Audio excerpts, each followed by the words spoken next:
बिस्मिल्लाहिर्रहमानिर्रहीम अस्सलाम वालेकुम। उम्मीद है आप सब खैरियत से होंगे। आज मैं आपके साथ एक ऐसी रेसिपी शेयर कर रही हूँ जो चकवार में शादी के मौके पे तैयार होती है। आप इसे बच्चे की पैदाइश पे भी तैयार कर सकते हैं या आप इसे नाश्ते में भी बना सकते हैं। ये बहुत हेल्दी रेसिपी है। अगर आपका वैसे भी मीठा खाने को दिल करे तो ज़रूर एक दफ़ा मेरे कहने पर ट्राई करें। बहुत ये मज़े का बनता है। आप इसे दावत में भी बना सकते हैं। दावत में किसी भी मीठी की जगह आप इसे सर्व करें, दावत खाने वाले इसे बहुत पसंद करेंगे और आपकी तारीफ़ें करते नहीं थकेंगे।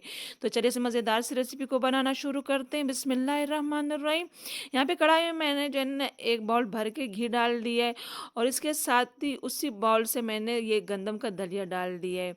जिस बाउल से आप मेजरमेंट नाप रहे हैं उस हिसाब से आपने चीनी, घी और ये दलिया डालना है, तो आपकी परफेक्ट मेजरमेंट आएगी मीठे की। तो बस अच्छी तरह इसको मीडियम हाई फ्लेम पे भून लेते हैं जब तक अच्छी सी खुशबू ना आने लग जाए और इसका कलर जो है ना गोल्डन सा ना हो जाए।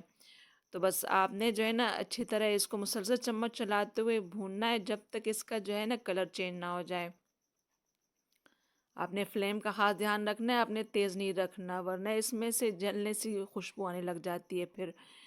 तो बस मुसलसल चम्मच चलाते हुए हमने इसको भून लिया है और इसका कलर भी चेंज होना शुरू हो चुका है। तो बस आपने इतना ही इसको भूनना है। आप देख सकते हैं कि घी भी इसका अलग होना शुरू हो चुका है। तो बस इसी स्टेज पे इसमें दूध डाल लेंगे जायके के लिए, इससे बहुत टेस्ट अच्छा आ जाता है। तो 3 पाव जो है ना मैंने इसमें दूध डाला है। ये कच्चा दूध है तो मैंने इसमें डाल दिया है और इसमें चम्मच चला देते हैं। आपने इस स्टेज पे इसमें ढक्कन नहीं रखना वरना फिर ये दूध गिर जाएगा। मैंने ये दूध जो है ना कच्चा डाला है, आप इसमें उबला हुआ दूध भी डाल सकते हैं।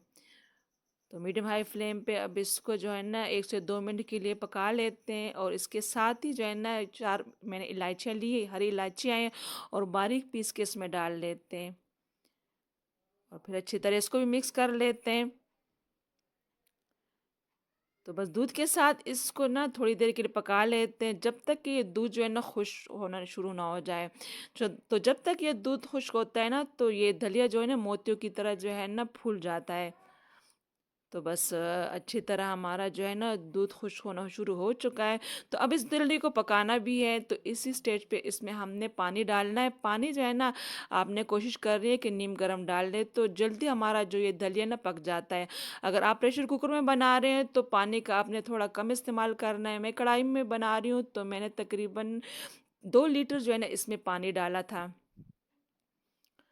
तो हमारा दूध अच्छी तरह खुश्क होना शुरू हो चुका है और घी भी अलग होना शुरू हो चुका है। तो बस इसी स्टेज में पानी डाल दें, लेकिन पानी आपने है ना ख़ास ध्यान रखना है कि नरम गरम डालना है। तो बस पानी इसमें डाल देते हैं और फिर जो है ना अच्छी तरह मिक्स करने के बाद आपने इसमें ढक्कन रख देना है ताकि ये दलिया जो है ना अच्छी तरह कुक हो जाए। तो इसके पकने में टाइम लगता है, भूने में ज़्यादा टाइम नहीं लगता। तो अगर आप प्रेशर कुकर में बना रहे हैं तो बस आपका और भी कम टाइम लगेगा। इस वजह से जो है ना जब हम पानी डाल रहे हैं तो उसी स्टेज पे इसमें चीनी भी डालते हैं। अलग से इसके लिए शीरा तैयार नहीं करना, बस पानी के साथ ही चीनी डाल लेते हैं। तो अगर आप चीनी पसंद नहीं करते हैं तो इसी जगह आप जो है ना गुड़ का इस्तेमाल भी कर सकते हैं। तो इस पे ढक्कन रख देते हैं। 2 से 3 मिनट के बाद आप देख सकते हैं कि पानी जो है ना पानी में उबाल आ चुका है और हमारा जो दलिया है ना वो अच्छी तरह फूल चुका है। तो बस इसमें चम्मच चला देते हैं ताकि ये नीचे से लगे नहीं और फिर दोबारा इस पे ढक्कन रख देते हैं। लेकिन बस आपने ख़ास ध्यान रखना है कि फ्लेम हाई नहीं रखना वरना ये नीचे से फिर लग जाता है, इसमें टेस्ट सा आ जाता है जलने का। तो अच्छी तरह इसमें चम्मच चला देते हैं। आप देख सकते हैं कि मोतियों की तरह हमारे जो दाने ना वो पकना शुरू हो चुके हैं। तो ढक्कन रख देते हैं 2 से 3 मिनट के लिए। तो बस अच्छी तरह हमारा दलिया जो है ना कुक होना शुरू हो चुका है और इसका पानी भी खुश्क होना शुरू हो चुका है। तो बस इसी स्टेज पे आपने जो है ना ज़्यादा इसका ध्यान रखना है और जो है ना इसमें मुसलसल चम्मच चलाते रहना है। मैं फ्राई पैन में बना रही हूँ तो इसमें लगने का खदशा नहीं होता जलने का। तो आप जो है ना अगर वैसे नॉर्मल कढ़ाई में बना रहे हैं तो आपने ख़ास ध्यान रखना है कि ये नीचे से लगे नहीं, वरना ये चावल की तरह नीचे से लगने का इसका डर होता है। तो इस वजह से आपने जो है ना ख़ास ध्यान रखना है, मुसलसल ऐसे चम्मच चलाते रहना है इसमें जब तक इसका जो है घी ना अलग ना हो जाए। तो इसमें बुलबुले आने शुरू हो चुके हैं तो बस ऐसे ही आपने इसको जो है ना मुसलसल चम्मच चलाते हुए पकाना है अब। बस आप देख सकते हैं हमारा पानी जो है ना अच्छी तरह खुश होना शुरू हो चुका है, और बस इसमें जो है ना 1 से 2 मिनट लगते हैं। तो ज़्यादा टाइम नहीं लगता, बस ये है कि बस इसको पकाना है और सर्व करना है गरमा-गरम। बहुत अच्छी सी खुशबू आती है। अगर इस घी की जगह आप देसी घी भी डालना चाहें तो आप डाल सकते हैं, लेकिन मैंने डालडा घी डाला था। तो हमारे हलवे से जो है ना घी अलग होना शुरू हो चुका है। तो बस यही टाइम है कि हमारा जो हलवा है ना वो तैयार हो चुका होता है।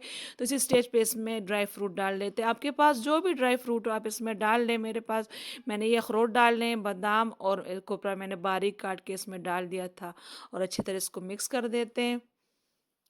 तो ड्राई फ्रूट इसमें ज़्यादा लगता है क्योंकि इसका जो है ना टेस्टी और लेवल का हो जाता है। अगर आपके पास नहीं है तो आप इसको स्किप भी कर सकते हो, इसके बगैर भी ये बहुत मज़े का बनता है।